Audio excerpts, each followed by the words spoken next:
যদি বলেন চশমা দেন আনগিয়ন জুসেও, এটা বুঝলাম জুসেও মানে দিন। কিন্তু কোথাও কোথাও লেখা দেখি আজুসেও অজুসেও, এটার ব্যবধান বলেন আমার সাথে সাথে।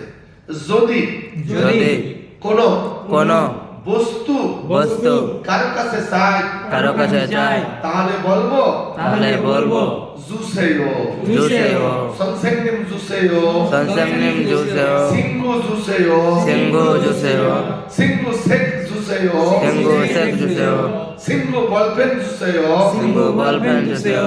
반친구 반친구 모바일 주세요, 모바일 주세요. 핸드폰 주세요। 핸드폰 주세요. তাহলে যে কোনো বস্তু যখন কারোর কাছে চাইবো যেটা হাত দিয়ে ধরে দেওয়া যায়, রিমোটক্ষণ জুসেও, এটা কি আমি হাত দিয়ে আপনাদেরকে দিতে পারি না পারি? এটার নাম হবে, আপনারা আমাকে চাইবেন বা যে কাউকে চাইবেন জুসেও বলে। কিন্তু বস্তু সরাসরি না দিয়ে যদি কোনো কিছু করে দিতে বলা হয় সেখানে আপনারা বলবেন আজুসেও, অজুসেও অথবা হেজুসেও।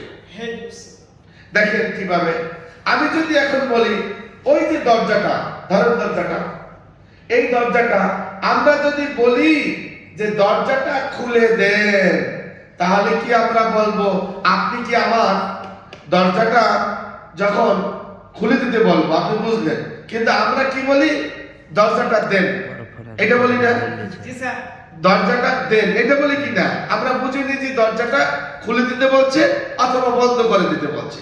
তা আমরা বলছি কি এই দরজাটা দেন, আব্বা জানালাটা দেন, ধরেন খোলা আছে, আমি বলছি দিতে, তাহলে আপনি মনে করে ফেলছেন কি দিতে বলছে, আমাকে বন্ধ করে দিতে বলছে।